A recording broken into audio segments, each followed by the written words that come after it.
inebriated. And now the entire world knows that you were inebriated at 1 a.m. because I hit record. Yes. Yeah, there you go. Hey, what's up? Ladies and gentlemen, boys and girls, children of all ages, welcome to the last thing you'll ever hear because I'm right behind you. I am Jamie. He's a very large man. He somehow snuck up on you. I would invest in his security system. And the only one who understands me is my woman, Shaft. You don't have a woman. I got a gun. That's going to be more amusing if you ever get a woman. That's possibly true, because you goddamn right, any woman that I'm connected with would be sitting in a chair like right next and just fucking commenting in the background, right? Oh, totally. She'd become the unofficial third person on the podcast. Yep. Welcome to the Third Wheel Podcast. I am me and you are you, and motherfucker, I'm here too. Shut up. I'm Pedantic Mike. He is Byron. Let's get rolling. I would like to be referred to as Swordless Mimetown, and I will refer to you as the podcaster formerly known as Mouse Cop. That works for me. That works for me. Excellent. How was your week? How's your mama now? My mom's good. We went to a barbecue at my uncle's today, and I had steak for the first time in a while, and I gained a bunch of weight, so that's less than ideal. Well, I mean, it's muscle though, right? I know it's called like 3 steaks. Whoa, okay, yeah. All right, so you might want to stop at like 1 steak and then just hork down all the Brussels sprouts you can find because they're delicious. We did have Brussels sprouts, yeah. Damn, that's what I'm talking about. Yeah.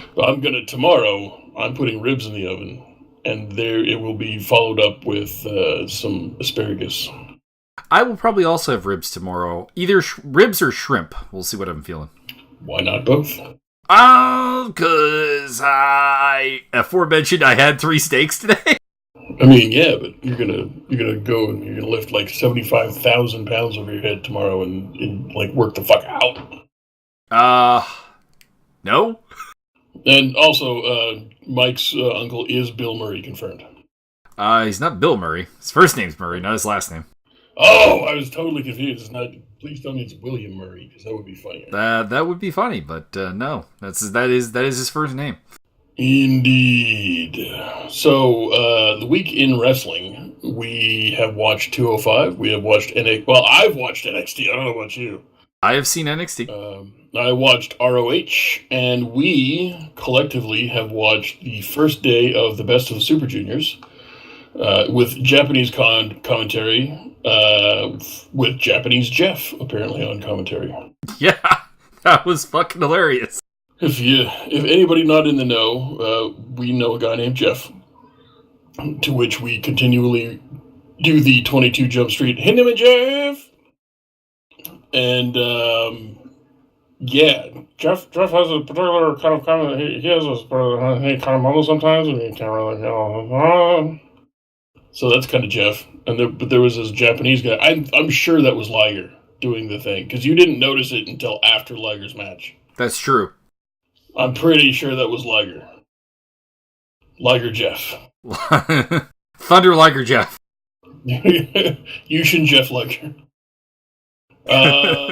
So where do you want to run through all of the and have you watched anything that I haven't watched? Nope. I'm with you on everything except you saw ROH. I did not, so you'll be all alone on the ROH portion. But you've watched like at least 17 hours of Impact because it's so good, right?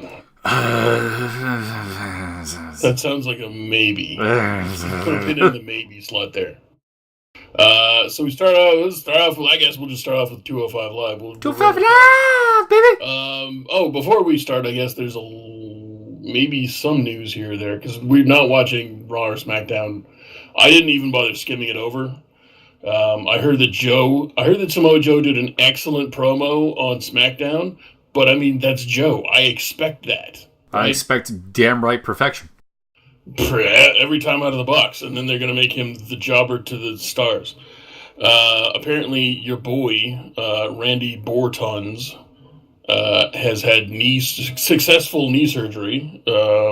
Apparently, it's been something bothering him since late last year. It sounds like it's just a knee scope, so he's going to be out for 4 to 6 weeks. If he's on Mexican supplements, maybe 2 to 4 weeks. Yep. And we all know Randy Orton will be on the Mexican supplements. Hell yeah, that boy didn't want to work for nothing. Marine Corps, that looks like it might be effort. I don't know if I need to do that. So I think that's the only, and there's strong rumors that they're going to officially turn Roman heel, which is not going to happen. Don't fucking go blue holding your breath on that one. Yeah, it seems unlikely, although, to be honest, I don't understand how they think they're booking him as a face right now. No, it doesn't make any lick of sense. And so that's all the main roster you're going to get out of us. So we got 205 Live. We started off with Tyler Bate, TJP, Kenny Williams, and Kalisto in a 4-way match, which was really, if I'm honest, just a 2-on-2 match with extra steps.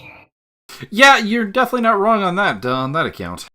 And I have one note. The second note here says, ooh, Kalisto blew that dive. Which, now saying it out loud, I have vivid memories of Kalisto just kind of like sissifying tippy toe hop off of a top rope and coming up like a full body length short.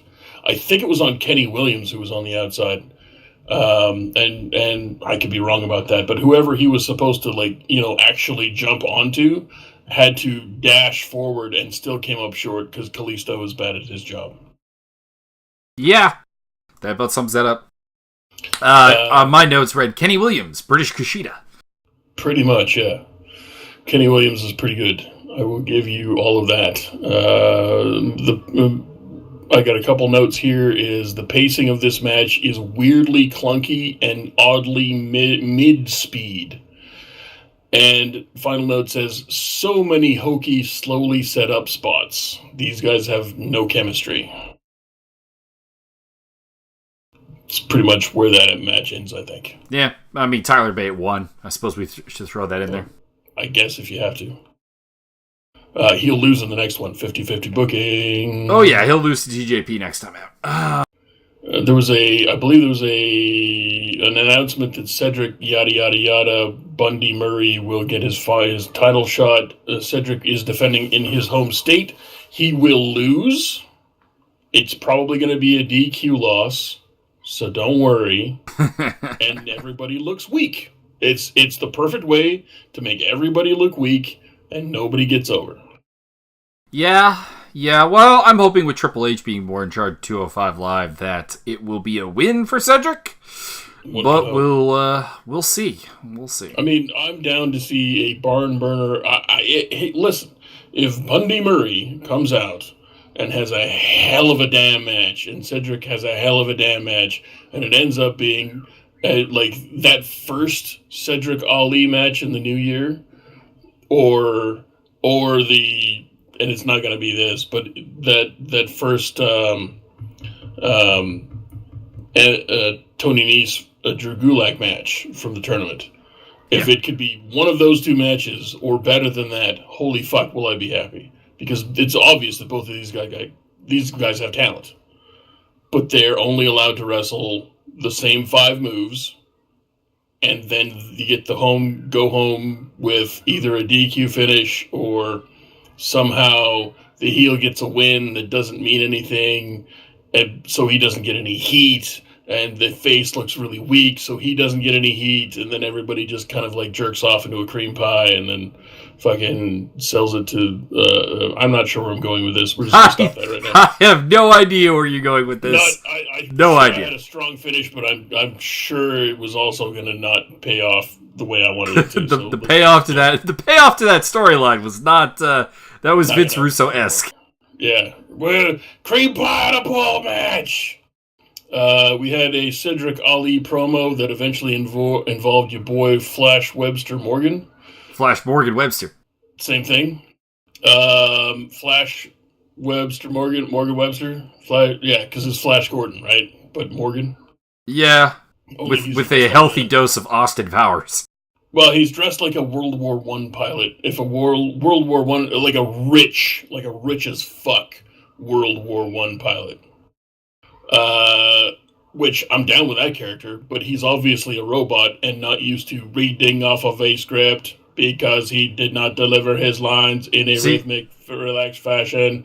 And the other two, Ali and Cedric, were just as robotic, but they're relaxed and they're used to delivering word by word bullshit promos that don't mean anything. And well, that's the thing. Came off as calm. That's the thing that the independent scene doesn't really in any way prepare you for, and I would like to say should not prepare you for, is a complete lack of individuality in your promos. Yeah, no, whoever's writing promos, fire all of them. Fire every single promo writer. You can have a guy like Malenko say, okay, you need to really highlight this and that. And just do it. And then it's up to that person to go, okay, so I need to this and that, and I need to make them believe it. That's all you need. If you have somebody who can't take two big highlights in a speech and do it in their own fashion, then you don't have a pro wrestler. You just don't. Well, and it's just that in general, the whole overly scripted promos, I can't really think of a time they've ever worked. Like, it would be one thing if you were like, all right, we're going out there, we're making chicken shit or chicken salad out of chicken shit. To paraphrase Brock Lesnar, you're not. Your best promos are Joe, who I'm pretty sure is allowed to do his own shit. Yep. Heyman, who's definitely allowed to do his own shit. Yep. And Cena, yep, who's allowed to do his own shit. Those are and you damn sure no one tells Mick Foley what to fucking do. Ain't nobody writing that stuff. I mean, they might have to remind him, but I mean, it actually kind of feels bad me saying that out loud. That kind of hurts my feels. So we got after that your boy Spud Drakebrick. I can't remember his name. The GM of 205 Live, Rockstar Drake Maverick. Oh yeah, Spudstar. He came up for commentary for a 6-man tag match, which I again might have missed them telling me this was a 6-man tag match, but I was kind of confused after like the 6th guy came out and was like, "Oh, are they teaming up?" Okay. Yeah, I knew this was a 6-man tag, and I was waiting for the commentary to get really bad during this match, and I was not let down because you had a wrestler by the name of Drake in the ring, and you had Drake Maverick on commentary. So there was some confusion about who you were talking about. Yeah, no, I remember that specifically when James Drake came down, and it was like, wait, but you already have Drake Maverick. This is going to get weird really quick. And Percy Watson failed hard. I was waiting for somebody to ask out, like, Drake, what do you think about this guy, Drake? My first note here is the champ will lose. Champ team always loses in non-singles action. Keep champ weak. Which, spoiler alert, didn't happen. So that's new and exciting. I rather enjoyed the match personally. Yeah, no, I didn't. I don't have a ton of notes here, so I must have enjoyed the match. They gave Flash Morgan a lot of time to get his shit in, which was good. They didn't give Connors really an avenue to get over here, which is weird because he's probably the most charismatic British wrestler outside of Dunn and Bate. Top 5 for sure. I can't think of somebody that would come between him and third place.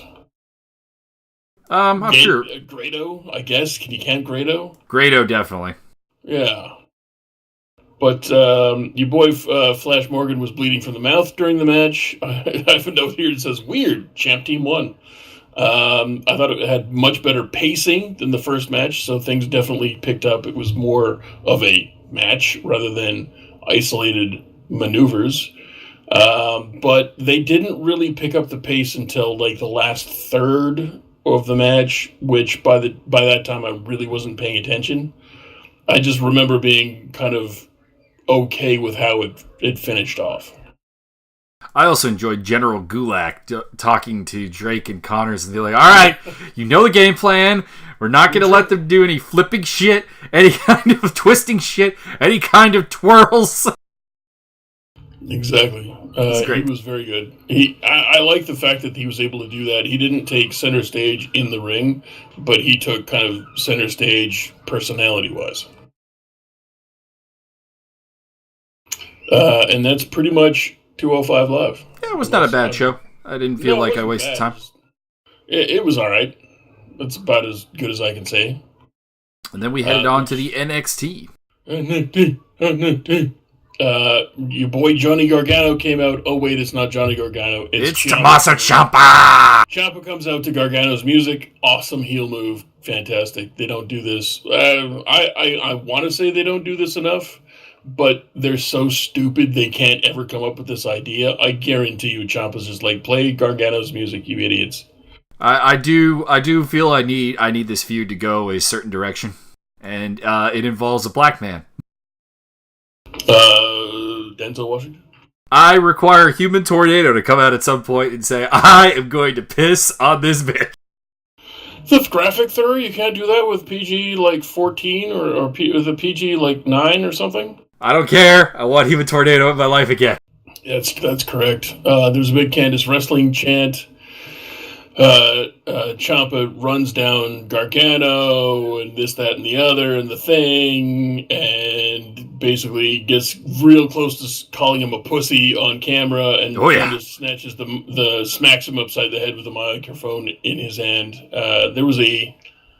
She got a hold of the microphone and did her speech, and she basically said, no matter what you do, you'll always know that Johnny was better Johnny was better than you. To which the crowd responded with an interesting "Johnny's better" chant. Johnny is better. Johnny's better. Yeah, I'm liking where this feud is going. Exactly. All the good things, really. But it's a great way to get Candice over without having her music play, for fuck's sake. Jesus, that's awful. It's a great way to get Candice over, and it's a great way to get the whole concept of them as are they gonna go into like some fake love triangle thing and like really ruin Candice as a face? Yeah, I was kind of worried that they were going to go that way with some of what Ciampa was saying, actually. It was leading towards, oh, by the way, we fucked. By the way, I've totally been banging you, and I haven't told Johnny about that. Oh, but he knows now. Oh. Yeah, well, by the way, I fucked you and repeatedly, and therefore I'm a heel. Like, it's a great way to get heel heat, but it's also it would be great for Ciampa, but it would be terrible for Candice. Absolutely. So please don't go that route. You just submarine her whole career. Unless you're going to go that route and have it proven false. Like, that would be the only way around that. You know what? The other thing could be, like, Johnny, they'll never put the title on Johnny. Never put the title on him. Because they can't see any money in having a face champion. So, well, they got a face champion, Aleister Black, and Gargano is money without the belt, if we're being honest. That's very true, and I'm not going to doubt that. But I mean, how are you going to make more money with Daniel Bryan with the belt or without? See, on the main roster, I'd say yes, but in the NXT sense, I think you actually can make as much money without the belt because you have proper wrestling fans in a nutshell. That is an accurate statement. But if you give Daniel Bryan, and I'm drawing 1-to-1 comparison here, Daniel Bryan and Johnny Gargano, essentially, without denigrating anything Gargano brings to the table. I'm not talking any shit about him. He's not a copycat. He's not a clone. He's not a cookie cutter wrestler. The appeal has a similar aspect to it. Yes. You have a similar sort of persona at best. You can draw a 1-to-1 comparison there. If you give Daniel Bryan and or Gargano a hard-fought, ultimately successful struggle and victory to get the belt, and then you give that either wrestler a strong run with the belt, holy shit, it's almost like somebody booked Stone Cold to be Stone Cold or The Rock to be The Rock. It's almost as if you want to make money. It's almost as if you know what you're doing. I don't think make so much money. I don't think we've had the right champion at any point, though, really to make that happen. You need to really maximize on that. We have to set up a really strong heel hated champion. You had a little of that with Almost, but the fact that Almost kind of came out of nowhere to become the champion it kind of eroded that. Like, we need a decently long title reign for a heel who's been really strong. Lars Sullivan, perhaps.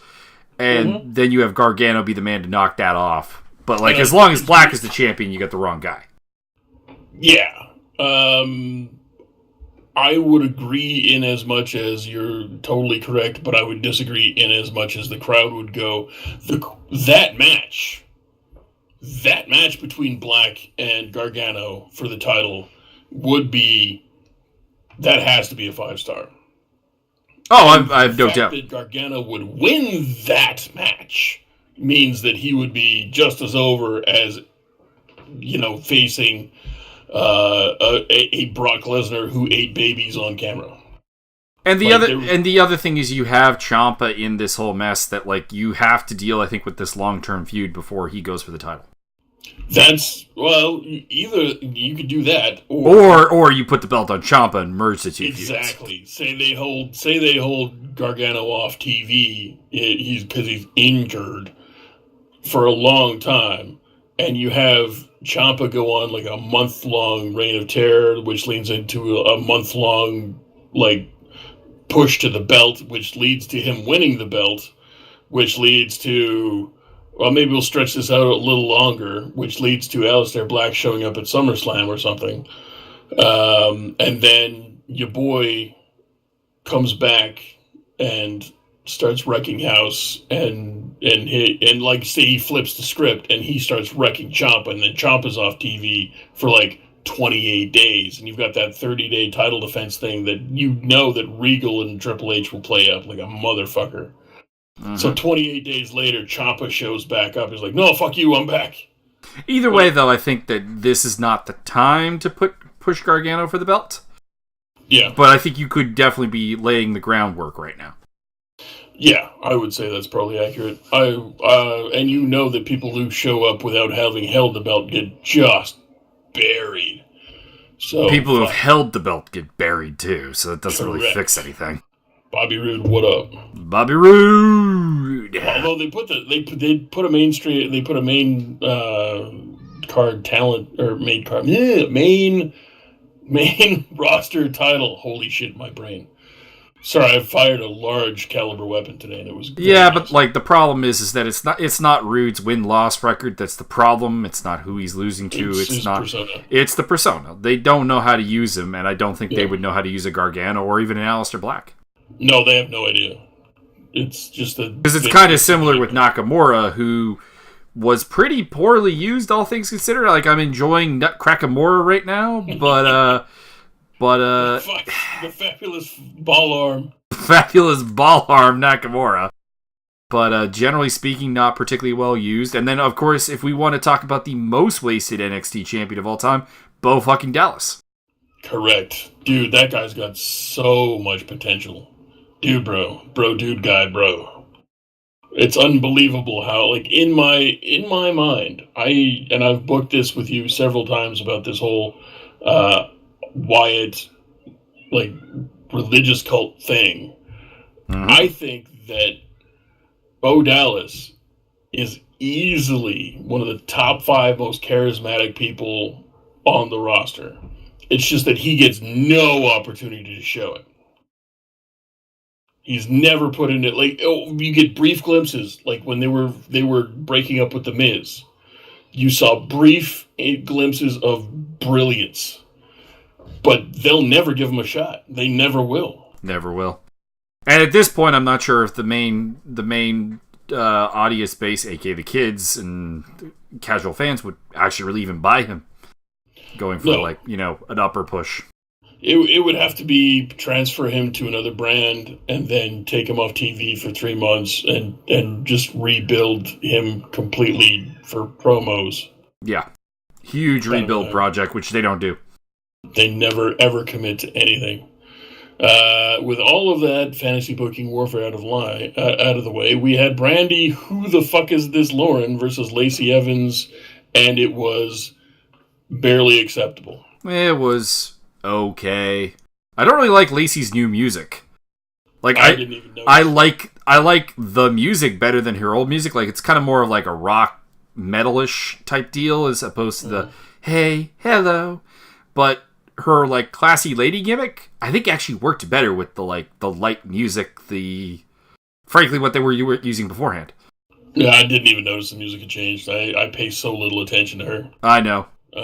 This match was barely acceptable, and then Kairi Sane came out and ruined Lacey Evans' life, was going to drop the insane elbow, and then Lacey Evans ran away like a scalded bitch. Yeah, pretty much. Marie! I must say, in general, Lacey Evans does this kind of like put the girl in the corner and then do like an elevated Bronco Buster type deal thing. Mm-hmm. Fucking stupid. Why is she not doing the mule kick? They make a big deal about her being a Marine breacher. Have her kick it! Jesus Christ! So that was that. And then we had the match you never knew you didn't want.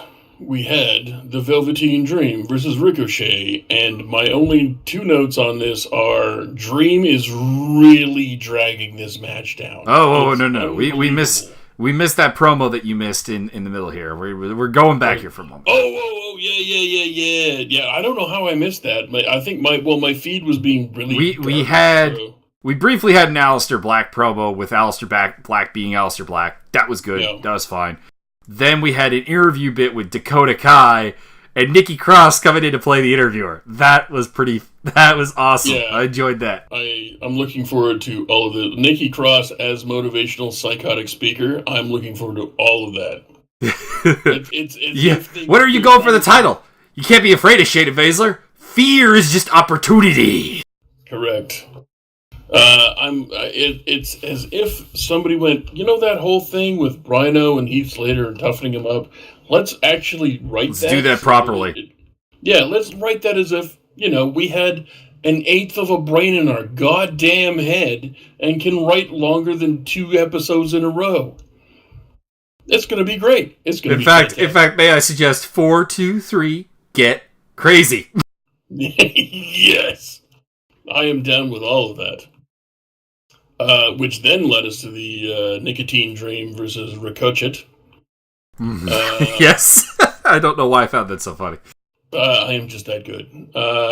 And yeah, again, my first note here says Dream is really dragging this match down. He is nowhere close to being anywhere ready to wrestle with anybody half as good as Ricochet. In fairness, there's really no reason to expect someone who's been in the business as long as him to actually be ready to do this. No, not at all. So why did they make this match? Well, see, I think they have kind of fallen into a bit of a rut here with the Dream in that he over-delivered so much in the Aleister Black match.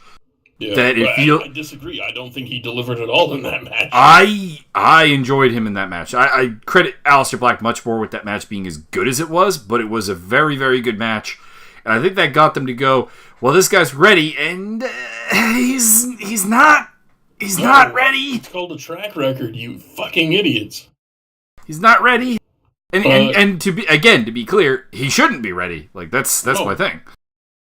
Yeah, I mean, he only gets to wrestle once every month. It's not he's never going to learn that quick. You goddamn retards. Eventually, your boy Lars Sullivan came in. I have a note here that says Lars with the squash in. He basically came down and crushed both Nicotine Dream and Ricochet. And both of those guys just kind of got crushed. And then Lars Sullivan went, "Rawr! Yay, rawr!" He wants title shots, basically. Oh, yeah. And we followed that up with your boy Raul Mendoza versus the finest Kona Reeves. Kona Reeves. And my first note is like, still on the Reeves bandwagon, baby.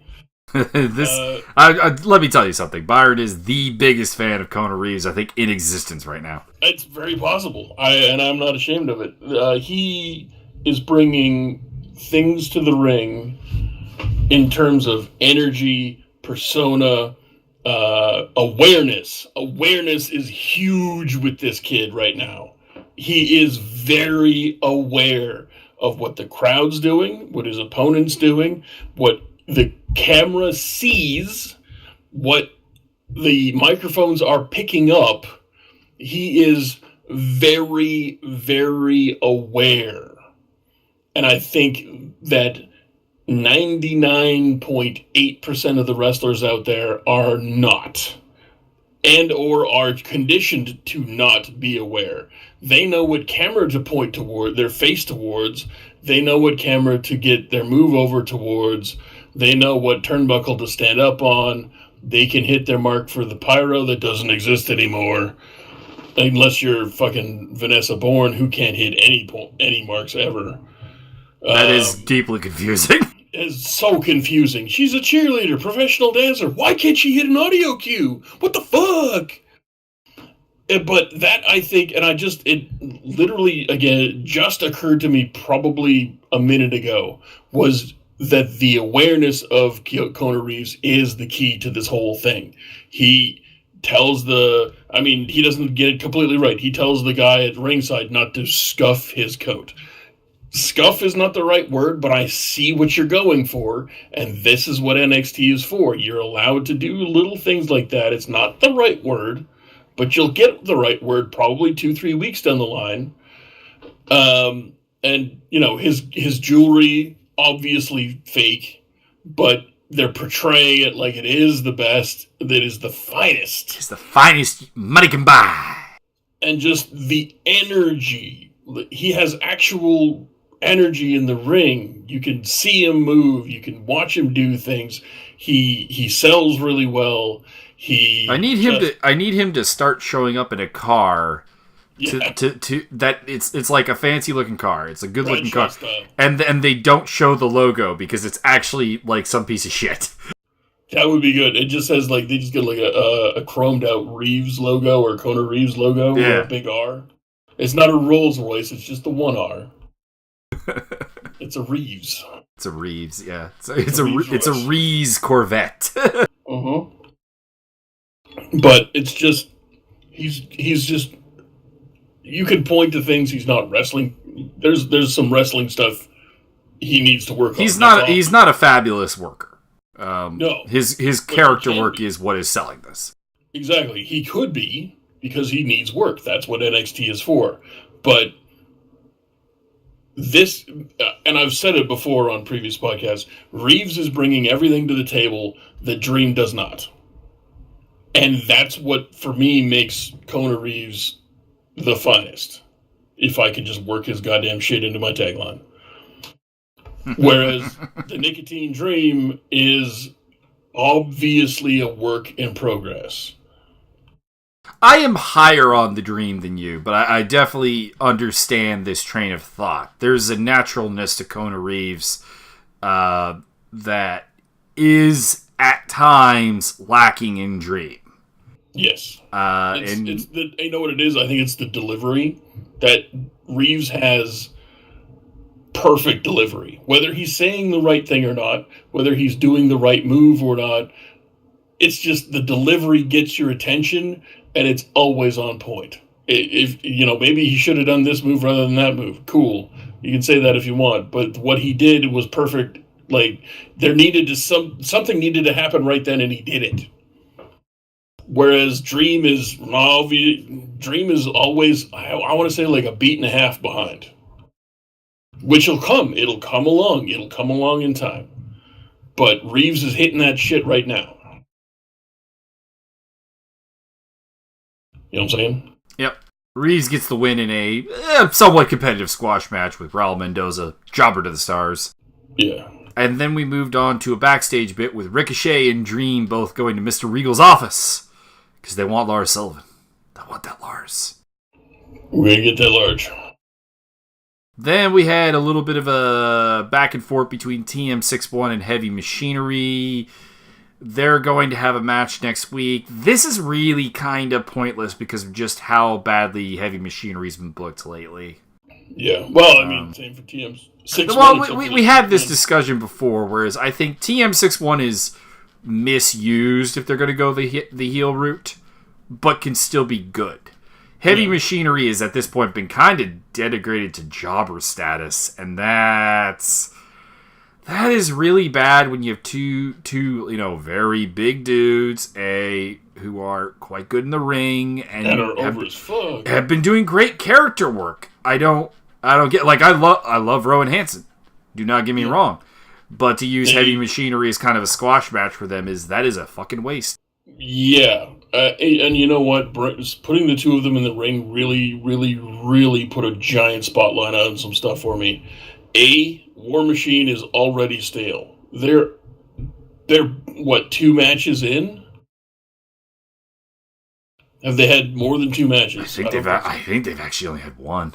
So they're 1 match in, and I'm already tired of them. I'm bored. Oh no, they had that match against the Greasers, I think, as well. Oh yeah. So they're 2 matches in. They're 2 matches in. They're stale as fuck. I've seen them do those same 4 moves on the Indies and in New Japan. I'm not impressed.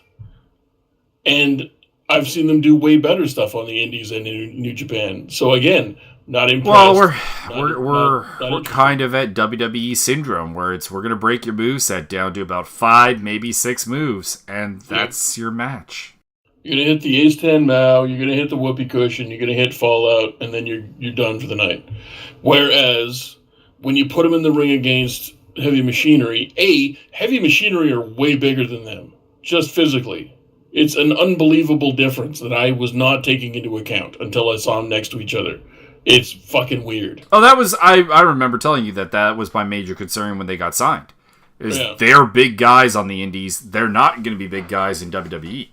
So you're the indie darling that came to the big leagues, who are smaller than a team that's way more over than you, that has way better character development than you, that has a wider moveset than I've seen Heavy Machinery do.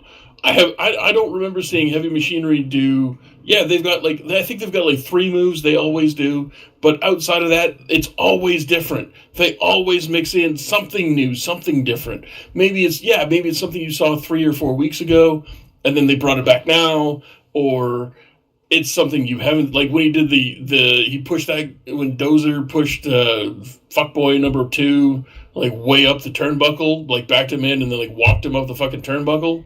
That was amazing. He's done that before, but it's been a while, so that keeps it fresh. Yeah, maybe you haven't seen it for 4 weeks, or maybe you haven't seen it for 3 months or 6 months.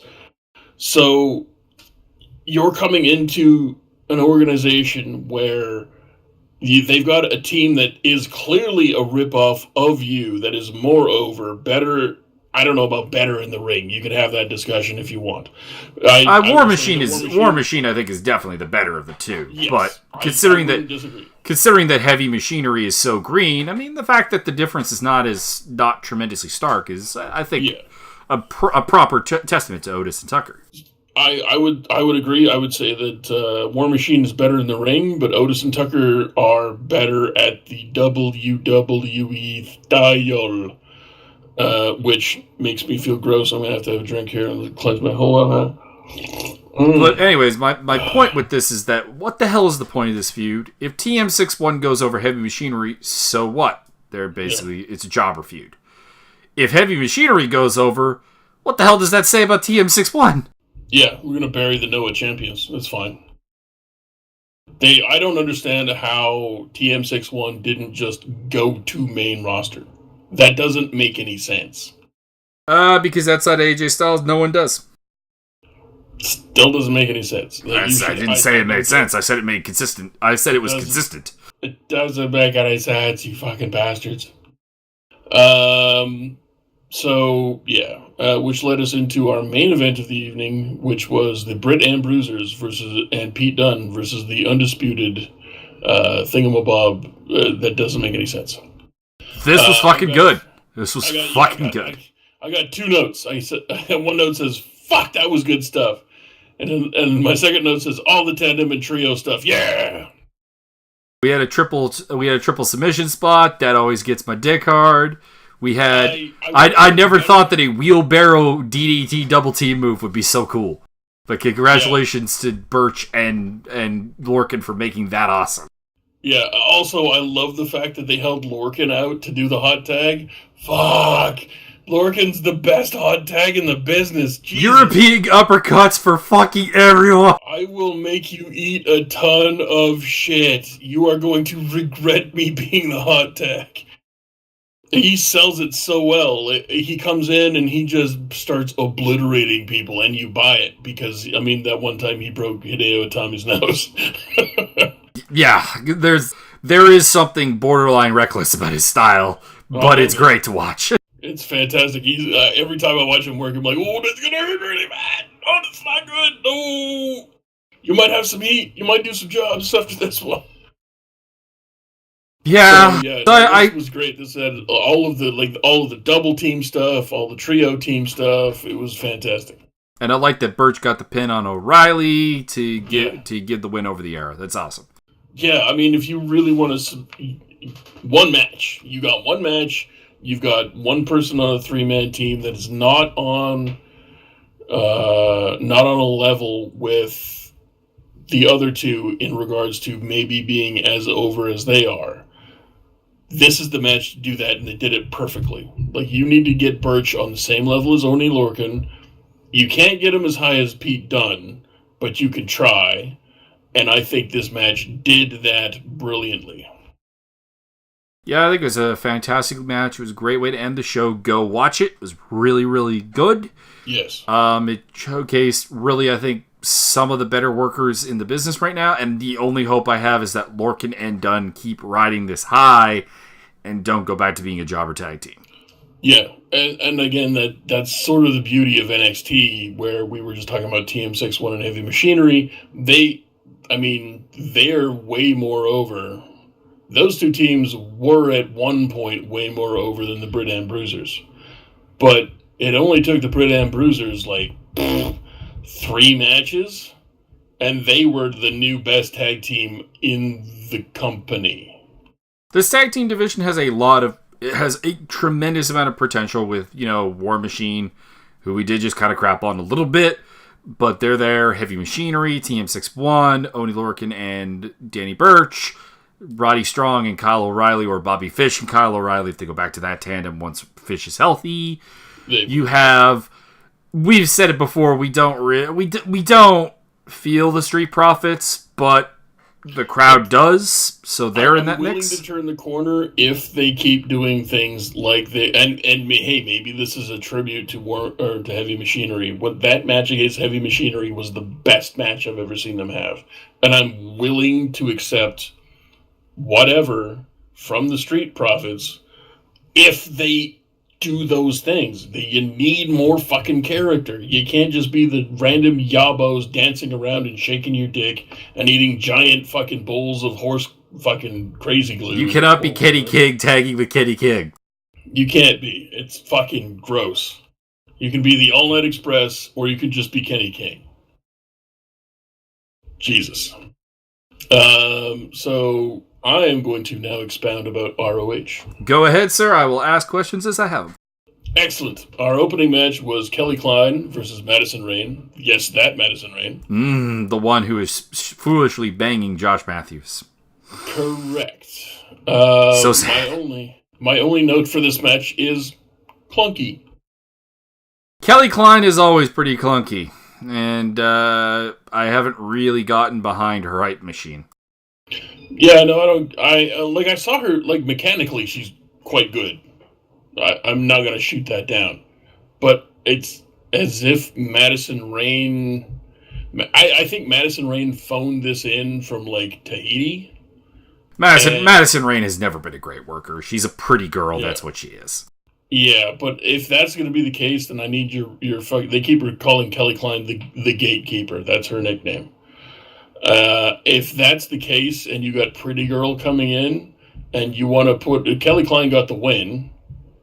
So, if that's the case, then why isn't this a brutal beatdown with some fancy shit coming from Madison Rayne? It was kind of weird. It was it was almost as if they're reading the WWE playbook on how to not do things good. I don't think, honestly, that ROH has kind of mastered what they really want to do with the women's division yet. So, I'm having patience with it. Fair enough. They are new. The whole Women of Honor thing is new this year, right? The idea dates back a long ways, back to the Sarah Del Rey's, Daisy Hayes, Lacey, Mischief, etc. Like a women's division. Yeah, this is the first time they've really had a division. They're really pushing it, as opposed to prior this. They kind of had women who would have occasional matches, but were really there to be intertangled into male storylines. Yeah. So what I would have done is, rather than this weird, clunky, back and forth competitive match, I would have had probably Kelly Klein brutalize Madison Rayne. Madison Rayne using her wily, veteran, hyped-up superstar type powers to hit some weird, fancy shit here and there to try and make a comeback, and then Kelly Klein just fucking wrecks shop and gets the win. The problem is you got this kind of multiple booker scenario here, or multiple promoter, I should say, because, of course, Madison Rayne is a big part of the Knockouts division in Impact. She's making her comeback nowadays as a wrestler. So they probably want her to look strong, even if they're willing to let her do a job. Yeah, and they're trying to work with a different promotion, so they can't really bury the... Yeah, I understand all that. But if in a perfect scenario, this was not the way I would have booked that match. Then we had a SoCal Uncensored, or SCU, if you will, promo. They don't like the Bullet Club. So, that's basically what's up. Then we had a Jay Lethal promo, which is awesome. The last promo I saw from him, I went over it. You can go back, I think, a couple of podcasts now. And Jay Lethal basically had a mission statement, which is he's going to stomp the shit out of everybody who beat him since he lost his title. And the good news is that's a short fucking list. So this was more kind of like, I am committed to this sort of thing, and you're going to get it. And you're not going to be happy. You're not going to like what I have for you. Exactly. We had the Motor City Machine Guns come out and do a promo. It was pretty good. It was all right. They had a hug. Chris Sabin did all the talking and then handed the mic to your boy Shelley, who was rudely interrupted by the Dogs. Lil Willie was basically going, "Oh, hell no!" and interrupting all the things. And then Rhett Titus comes down, and my only note here is, Rhett Titus, you heel. Rhett Titus started talking shit, so you had a match between the Motor City Machine Guns and the Dogs. They did hit the dream sequence. They tried to hit the dream sequence, and then later on in the match, they actually hit the dream sequence.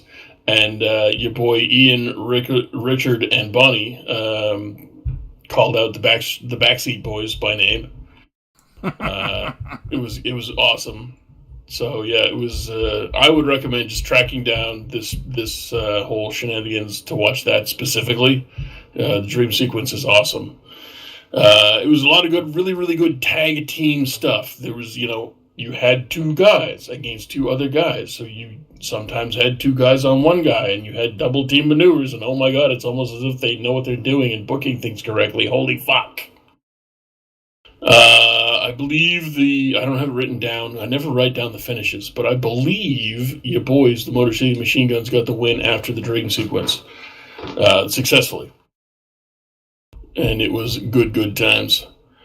We had a match between two new rookies, Facade, the Neon Ninja, and Eli Isom, or Isom? I can't remember. My first note here is, the hair on these two are fucking gross. You had this guy, Facade, who was a white dude, blonde. He had these really, really greasy braids. Not cornrows. Greasy braids and blonde hair. That takes some doing. Yeah, his whole gimmick, I guess, is that he's a spray paint guy. He tags stuff. He's a graffitiist. And he's a wrestler who doesn't work out enough. And Eli Isom, I'd have more of an upside on him. I think Facade is just kind of that. It's more like a facade. But Eli Isom's hair is like the rattiest kind of gross dreadlock. Like, they're supposed to be dreadlocks, but I'm too lazy to really maintain them. And so they just look like I've got problems and maybe I'm homeless. In fairness, that's most dreadlocks I've seen. Yeah, so kind of my initial first couple of minutes of this match is like, oh, I would be grossed out to wrestle either of these guys. And the fact that they're not kind of grossed out to wrestle each other kind of really throws it into a whole new the kind of level of gross out. Like it's kind of not good. Yeah. It wasn't bad as far as action was concerned, but it was very, very obvious that they were setting things up for each other. It was very obvious when they were helping each other in the ring to get a move done. It was beginner shit, basically. Like this is something you might see as a curtain jerker on NXT, and that's about. Does it remind you of the days of Pele Primo and stuff, where guys who clearly weren't ready were getting probably a little bit too big of a spotlight? Yeah, probably. And then, they got most of their way through the match, and we had a Nicotine Dream Ricochet situation where we were interrupted by a certain someone, and my note here says, Bully Ray with the saunter in. Because he really didn't run. He just kind of... he never does. Bully Ray saunters and adjusts his jocks. Let's he actually did exactly that. He basically gets in the ring. He slams the shit out of them. It's fantastic. That was actually the best action of the whole match. He tells them that as the official enforcer for ROH, he's enforcing the fact that they are fucking fired. Oh. Which I'm fine with. I'm relatively okay with that move, actually, Mr. Ray. Mr. Ray, sir. Mr. Ray, sir. That prompted a chant from the crowd wanting Cheeseburger, which, surprise, holla holla playa, Cheeseburger come down. Cheeseburger comes down, he tells Bully Ray he used to respect him, used to look up to him, and then he just wanted to say that they're standing like kitty corner away from each other, diagonally across the ring in different corners. And he's like, I just want to say this to your face. And like ultimate Impact player's dramatic pause, saunters across the ring, gets right up in Billy Ray's face and said, "You're a piece of shit." And the crowd went fucking nuts. They bleeped it out, and somebody's like, "That's $100,000 fine" or something like that. And the crowd went, BJ Whitmer was the other guy in commentary this week. So the crowd went goddamn ballistic. It was amazing. It was almost as if they know how to book people. Somebody from, what's that third-rate bullshit thing from Connecticut called? The Wobbly Wobbly Bee? Probably pay attention on how to book people who weigh like 100 pounds flat with rocks in their pockets, you idiots. Cheeseburger got chokeslammed. I'm not going to lie, that happened. Well, it was obvious that's going to happen. There's only one way this ends. I was kind of hoping for a Shote, but didn't come across. The commissioner of ROH, whose name I have no idea. I just have Old Man Commish written down. Old Man Commissioner says Bully Ray is fucking fired as a fucking enforcer. And to which Bully Ray responds, "Oh yeah? Oh yeah? Well, I'm officially unretired now, so I will beat the shit out of people for fucking money." Pay me my money! And then he slips on the Hall of Fame ring, which he's been working as his gimmick, because he's clearly better than everyone else, because he's a Hall of Famer. Which is great. Was possibly the old man was Joe Koff? Probably. I'm going to say you're right, because I don't know to say that you're wrong. He is currently the Chief Operating Officer of ROH, and he is listed as the authority figure. Yeah, sure. That's probably him, yeah. We had a bullet, or I obviously missed, did I mistype or did I do that on purpose? I don't know. Either way, I'm a genius. The Bully Club promo. We had your boy Skrull, your boy Cody, and your boy Hangman. And they don't like SCU, which ties back into the promo we had earlier, which the SCU does not like Bully Club. So there you are. We got a fucking match on our hands, boys. Next week. Simple storyline, works out nicely, and yeah. Yeah, exactly. So Yeah, we're gonna have a 6-man tag or some shit. Who knows? Fucking wow. Which leads us into our main event of the three evening. Would you like to know who's the main event of the evening, sir? I would love to know. There's this guy Nick and this guy Matt. Uh-huh. They're pretty popular right now. I don't know if you've heard of them. Fairly over, yes.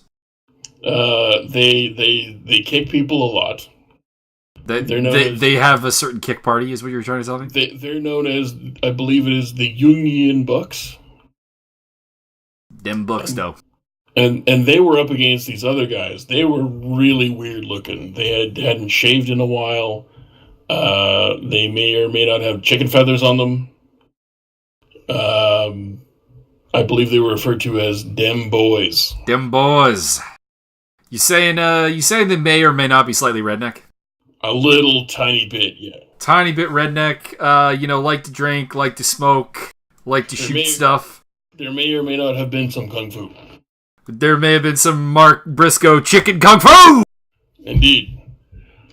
This was a great fucking match. I don't know if you're aware of this, but these two teams are kind of good at wrestling. And have both had tryout matches with WWE, and both were not given a contract. Yeah. So, I'm not going to go harping over. There was some super kicks, and the crowd popped huge and chanted super kick. It was great. There was a lot of really, really excellent wrestling in this match. I'm not going to harp over the match too much. Go watch the fucking match. If you don't go watch the match, you ain't no kind of man. I am going to spoil it a little bit because that's kind of my job. Your boy Jay Briscoe went full heel because I think that's what they're doing right now. And he basically grabbed a chair and smashed it across. I think it was Nick's head. Just smashed him. So they got the DQ loss. And then they just basically laid into the Bucks with chairs a lot, to the point where even the commentary was going, holy shit, where the fuck is Bullet Club? Don't these people give a shit? They were cutting a promo here earlier today. They're obviously in the building. Logic! Amazing. And then I'm going to throw a curveball at you. Okay. Hangman comes out with his running buddy Flip Gordon. Okay. So Flip Gordon and Hangman Page come charging out. Little do they know that Jay Briscoe has hidden on the amongst the curtains on the on-ramp and ambushes them from behind with a chair. Smashity smash mash. Fucking great stuff. And then taps his head like, I'm so smart. And clearly you are, because there's fucking retards and didn't see it coming. So the Briscoes basically lay out the majority of the Bullet Club people. Cody comes down. He has a couple of moves of offense, followed by a chair in the face. They're using the plastic chairs, so I mean it's not a metal chair. That's okay. Which hurts more across the back, I think. I could be wrong. But Cody comes down. He has a couple of moves of offense, followed by more chair. And the Briscoes basically just obliterate every garbage human that comes their way. And holy shit, this was goddamn awesome. The Briscoes are officially the chair-swinging freaks. Pretty much. We got Balls Briscoe and the other one. Axel Briscoe. Axel Briscoe. So yeah, go watch ROH. I think it was taped on the 11th, so it's the May 11th edition. Before they went, it was the one they taped right before War of the Worlds. So go to that. Do not walk, run. And that was ROH. I think what the Briscoes are trying to tell everyone, it's time to man up. Pretty much, man up. What was that? Man up 2008? I think a little earlier than that. Can't remember. There was one particular man up that was like the best man up that ever was. The Ladder War. Yeah. 2007. I pulled the DVD off of my shelf. Oh, I need that. I require that for my collection. It's very good. I'm going full Benicio del Toro. It also has Jack Evans on the card. Oh. Ooh. Jack Evans versus Necro Butcher. It was Jack. Well. Get ready for this. It was Jack Evans versus Tyler Black, but the Age of the Fall came out and interfered. So we got a restarted match. It was Jack Evans and the Irish Airborne versus Jimmy Jacobs, Tyler Black, and Necro Butcher. Interesting. Did he stack bodies to this guy? There was some body stacking this guy. It was a no contest at the end. I'm relatively okay with that then. And also on that card was Delirious versus Matt Sydal in Matt Sydal's final ROH match, and the greatest promo of all time. With Delirious just yelling, of course, incoherently, as he always does, and then the crowd just going, "What he said! What he said!" So that leads us, I believe, into New Japan Pro Wrestling. Best of the Super Juniors 25. Oh, and also the greatest ROH intro I think I've ever seen. So there was a tag match between Daisy Hayes and Awesome Kong versus Lacey and Sarah Del Rey. Oh. You get Kong's music playing after a little bit of Daisy Hayes' music, and Hayes comes out. Kong comes out. Kong just like pats her shoulder, and Hayes jumps up and gets carried to the ring on her shoulder. That sounds great. Everyone loves Daisy Hayes. It's true. So all right, now we're going across the Pacific Ocean. Indeed. From Kraken Hall, Tokyo, Japan. This is the May 18th Best of Super Juniors. Correct. And we opened up with Chris Sabin and Ren Narita versus Kushida and Red Shoes Dos. Hail Sabin! This is pretty good. It was good. I enjoyed it. It was a good opportunity for the young lions to get over, to show their stuff. Chris Sabin did a lot of awesome work.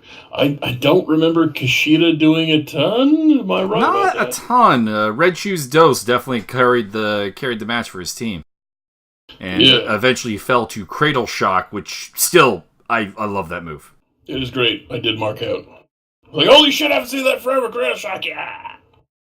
Then we had Show of Roppongi 3K and Yoshihashi versus Dragon Lee and Oka. Indeed. I will vaguely complain that I knew exactly who was going over when this match started. There was a fair amount of that. And, it was pretty good. Pretty decent stuff. Yoshihashi taps out Oka to get the win for Chaos, so about what you expect. It's kind of weird to watch Hash Browns get a win, but okay. And then we had Minoru Suzuki and Desperado versus Ruchika Taguchi and Henare. Indeed. And since you had two main roster guys versus a main roster guy and a young boy, it was pretty obvious that, I know that Henare is not a young boy anymore. I know that he's got a main roster gimmick now, but he's a junior main roster guy, okay? Yeah, and it's also that Henare kind of, like, I don't normally question the wisdom of Gedo, but the Henare thing, bit confused. It's weird. I'm a bit confused. Yeah, it's really weird. You're pushing Henare as this guy who is going to he is going to make his bones against the Stone Pitbull. But then he eats the pin. Where the thing is, he keeps eating the pin. Like, this is, I think, the third or fourth pin in a row he's eaten. That seems likely, yeah. And also, where's Kitamura? Did they send Kitamura on excursion? I believe he's on excursion. Sounds like the best idea they can have. And Suzuki got him with the very nonchalant RNC Gotch pile driver combo. I think it's the only Gotch pile driver I've seen him hit in a year. Yeah, I've seen him hit others. Outside of the weirdness with Henare, this was perfectly serviceable. Yeah. Then we had Marty Skrull, baby, and Chase Owens versus Evil and the Time Bomb, and this was great. I'm not really sure how Marty Skrull lost with a Samoan on his team, but okay. The interesting thing here, not so much the action in the ring, which was good. I mean, is what you'd expect from these four guys, in a mixed tag match. Keep it evil, keep it evil. Keep it easy, keep it relaxed. Don't take any exceptional risks, but deliver a good match. But the deal is that Time Bomb is coming down to the ring with this scrapbook thing for this tournament, and it's got all the competitors in it, and he loves Dragon Lee, it appears, which is interesting. I don't read Japanese, but he wrote "love" in English right next to Dragon Lee's picture with some other Japanese script, which again I can't read. And one of the Japanese announcers had to translate what it said underneath Marty Skrull for Marty Skrull, which was "Weird Man with Umbrella." Umbrella Man, no, sexy man, no.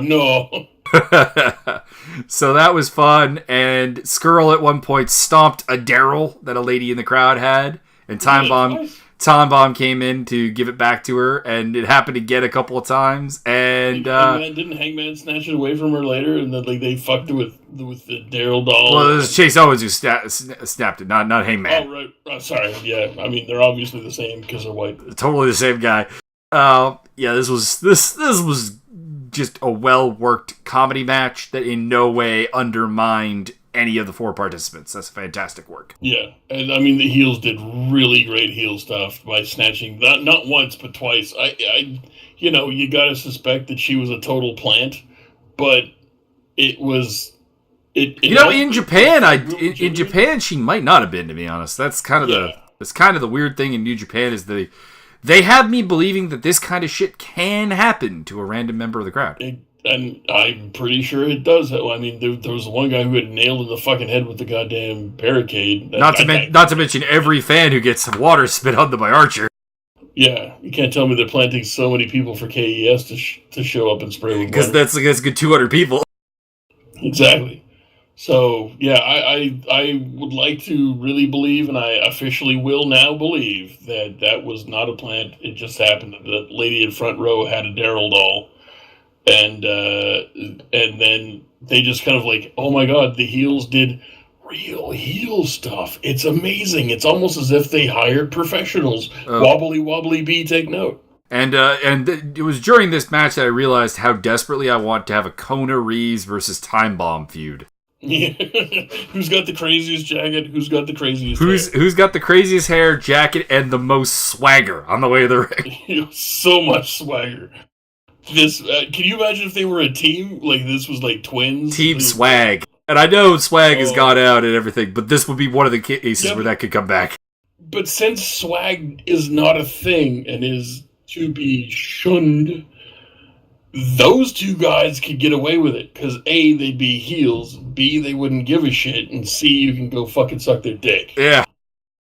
The finest Daryl Takahashi. The finest Time Bomb. No, if they were feuding, though, you could have Kona Reeves coming down with, like, this pimped-out Daryl thing. Yes. The finest Daryl Takahashi! Oh, yeah, you gotta have the feud first, and then after the feud, they form a team. It would be the best. It would be the finest. It would be the finest Time Bomb. Then we got into the actual Alert the big dog. We got into the actual tournament matches at this point with Yoshinobu Kanemaru versus Tiger Mask. See, this was okay. It was a pretty solid match. Tiger Mask getting the win with the,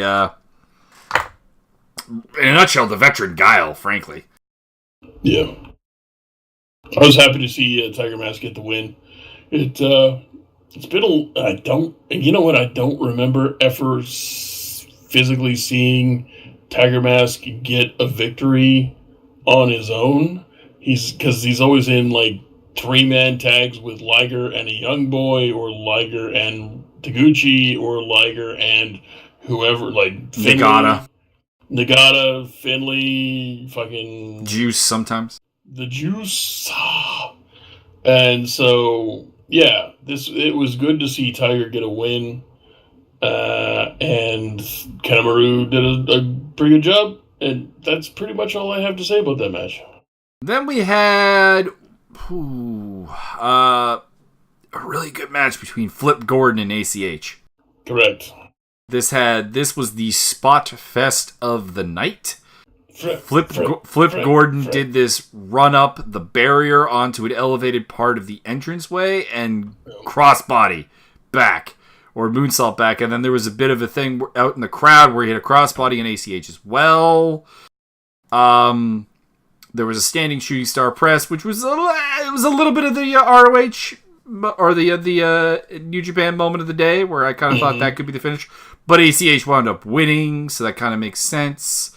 ACH routinely did knife edge chops, but previous to that, he would yell the word "baka," which is the Japanese word for idiot. And was he describing himself? Because he clearly had fucked up his hand early in the match and kept using it to chop.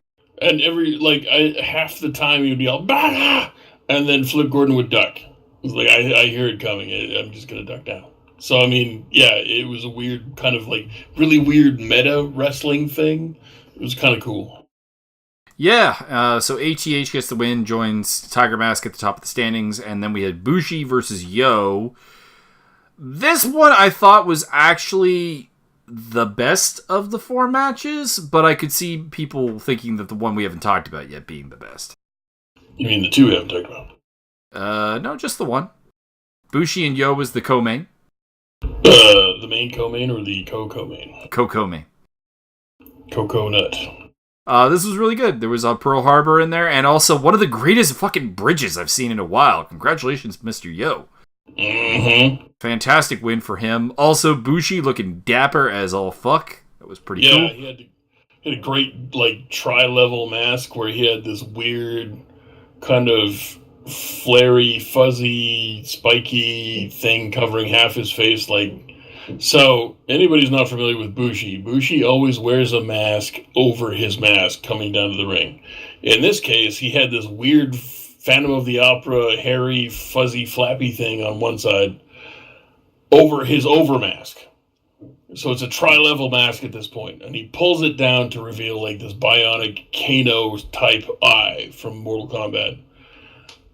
And then he pulls that off, and his real mask is underneath. So the presentation on Bushi, top-notch. And even got his shirt gimmick in, so also top-notch. Yo got a lot of, really great wrestling moves in, so top-notch there. This was a really good goddamn match. I'm hoping Bushi gets a little bit of shine in this tournament, because I feel like he's been a guy who's treading water for a long time and deserves a little bit better. Not a title run or anything, but a title shot in there somewhere, and just a couple of wins. Some not a block winner, because let's be honest, there are 2 possibilities to win this block, and we're going to talk about both of them in a second. But I just hope that he gets a strong showing here. Yeah, no, I'm in agreement with that. Of the LIJ members, I think I'm kind of of 2 minds. I think he's in the most stable of spots. No one's going to de-push Bushi at this point. You might de-push Evil, you might de-push Sanada. You're not going to de-push your boy Naito. Fuck him. And Takahashi is in a completely different lane. Completely different lane than those guys. So Bushi is in a weird spot where he is the most stable of that group, but also he is the most overlooked. So, yeah, he could do with a push to kind of get him on the level of those other 4 guys. But at the same time, if you don't push him, it's not like he's going to be looked down upon. Yeah, no, I'm not saying he's dead, he's done, whatever, if they don't push him. I'm just saying I would like to see it. Because we haven't really seen Bushi get a per se predominant role outside of the Gato feud since he was part of the 6-man champions with Evil and Sanada. Yeah. And then we get to the main event of Taiji Ishimori and Will Ospreay, baby. And let's be honest, one of these guys is winning the block. Yeah. I would have to say that Ospreay will win his block. I don't really see any reason not to do that. I don't see a reason not to do it. Especially if they gave Ishimori the win here, so this kind of builds up a possible title shot right off of that. You don't even have to have him win the Super Juniors. But I could definitely see some logic letting Ishimori run through it because he is super hot right now. A bone soldier, or bony shoulders, as I like to call them. Bony soldiers, yeah. And, my holy shit moment of the night was Ospreay getting whipped into the barrier, jumping onto it, onto an elevated platform, and then doing a backflip onto Boner. Showing up into the camera like, what the fuck did you expect? And Ishimori, for the record, is Boner in all of my all of my notes here. Is he full Boner, though? Well, he's the better Boner. 3/4 Boner. Also, Ishimori... Then, literally, I have another note here that basically reads, Ishimori may have just taken back the what the fuck moment of the night with a sliding German suplex that was beautiful. Oh, God. Supremely perfect. Great. Amazing. Literally, the only thing I did not like was we had one of my pet peeve spots where, Ishimori had to hold himself up so that Ospreay could do a flippy, lightning spiral type deal onto him on the ropes. Yeah. I'm not a fan of those spots. I never am. But at least this was a cool one. It would have worked fine if he had slammed him across the ropes and then he just hang there. Just hang limp, taco style, over the top rope. And then as you're gradually recovering and Will Ospreay's been waiting for you on the top rope for a while, then he hits you with it. Yeah. But the fact that these guys keep holding themselves out basically parallel across the top, or perpendicular across the top rope, looks bad. So don't do it. That's about all I had. Yeah, that's about all there is on that. It could have been perfect. It wasn't perfect. Work on it. Ishimori gets the win with a sort of modified codebreaker deal. Yeah, it was like a one-legged. Actually, you know what? That's the one that Jericho's using in New Japan. He's using the one-knee fucking codebreaker. That's true. That is true. And, so maybe you just also if there's anyone out there who can comment on the whole Taiji Ishimori, how tall is he? Because he's listed at 5'4", and that's not a thing. Doesn't seem correct. I'm gonna go with 5'6". He is short, but he is not that short. Yeah, though that guy's at least 5'6", minimum 5'6". But anyways, he takes the win. He moves to the top along with Bushi, Flip Gordon, or not Bushi, not Bushi. Yo, ACH and Tiger Mask. I am really bad today. Holy shit. Are you drunk? Not drunk. Can't prove that. I can't because you're not here, but yeah. Exactly. So I'm gonna go with my Block B winner my Block A winner is probably gonna be Ishimori, but that's possible. I could definitely see Ospreay taking it. Yeah. I mean, if Ishimori does win, then he gets, you get the match. You go, I beat your champion. Now I get a shot at the champion who I already beat. I mean, you can totally do that. I've noticed lately that they have the champion just winning and proving that, not only is he the best, but the belt is clearly placed on the best person. So... Yeah, but I think you don't have to do that because, for example, Okada doesn't have to win the G1. No, that's true. But I can't remember. I'm probably wrong about this, but I think Okada finished quite near the very top, if not... Oh, yeah. No, these will be the top two in their block. And the question is just, does Ishimori get the spot, or does Ospreay? Yeah. Ospreay should not be finishing, third or fourth in his block. No, he's got to be top two. Yeah. Block B, I'm a little more interested in, to be honest. You could have Time Bomb or Skrull win it. You could have Kushida win it. You could have maybe even Sho win it. Maybe even a Dragon Lee or a Chris Sabin. What's the best main event?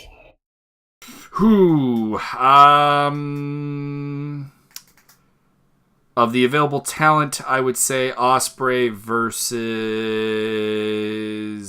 Frankly, I love Ospreay versus Time Bomb. That's my pick. Mm-hmm. But I don't think you can really go wrong here. I'm wondering if Ishimori versus Time Bomb would be a thing. I could dig that. I could definitely dig that. That would be interesting. I'd be interested in that. Yeah. Well, that's kind of the nice thing about Block B is that, honestly, the only guy in Block B I can't see... Two guys I can't see winning. I can't see Desperado taking it, and I can't see Taguchi. Yeah. I think in the past they've pushed Taguchi pretty hard through the tournament, so this year they don't need to really do that. Yeah. I just think that, like, Taguchi versus Ospreay is just not really a thing I particularly am super hyped for. I'm wondering, I'm just going to look this up really quick. I'm wondering if Taguchi hasn't actually won Best of the Super Juniors. He did, 2012. He is. Also won the Young Lion Cup 2004. Yeah, 2004.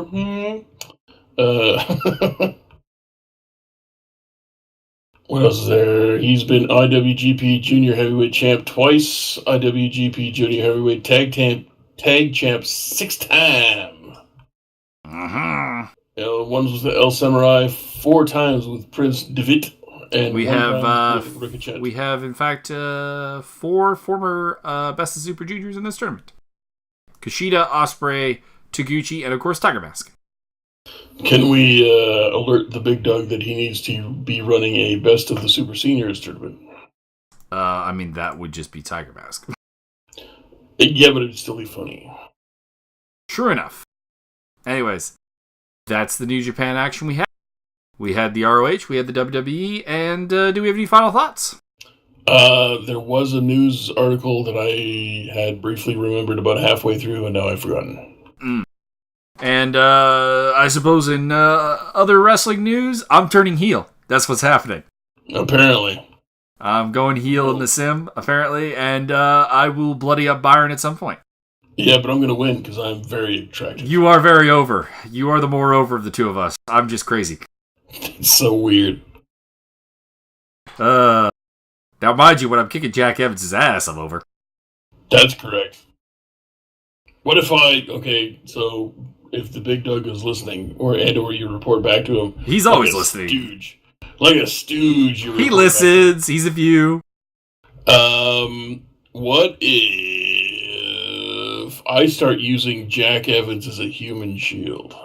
I mean, I would probably kill Jack Evans. No. Listen. Like a human shield. Like I literally abduct Jack Evans and tie him up and tie him to my body like a human shield. Well, you would know what I would attack on your body. Correct. So anyways, so far the setup to this feud is I was successful at Wrestle Kingdom, defeating Mr. Shibata, very honorable Mr. Shibata, for the Neverweight Openweight Championship. And Byron came up short in a battle with Shinsuke Nakamura for the IC title. I mean, that doesn't make any sense. He's too short. He is not too short, sir, to punch you in the nuts. Oh! That's correct. I gotta disagree with that. So... Don't know. The Big Dog has been guarded yet teasing with his plans for this storyline. I will be heel at some point, and we'll see where it goes. And I will update you on a weekly basis of where that's going. Excellent. So if you're into that, you're into that. That's all I've got, really. I will be uploading a video tomorrow talking about the Hamilton Tiger Cats and a preview of what's going to happen there. And I may or may not rant for 15 minutes about Johnny Manziel. I have uploaded a video on my channel today. I test fired my new rifle, and it's nice. That's good. And although my homeboy Nathan, who drove me out there and I helped me test fire the weapon, kind of fiddle fucked around and got a live round stuck in the chamber, and we couldn't get the bolt to cycle, and we couldn't get the bolt to retract. So suspense. Sounds troubling. Suspense. That's part of the video. So go watch that shit. It's fun. Oh. All right, that is all we got for today. And get off Byron's lawn. I don't have a lawn to get off of. You don't even have a porch. I don't. I have no backyard, no porch, and no front yard. He lives in a hole. That is not actually untrue because it's a basement. And he uses seaweed for clothing. looking for a new place, though. So cross your fingers. Hopefully I'll be coming from a new place next month at some point. He's going to buy a home on the bottom of Lake Superior. I am not opposed to this idea.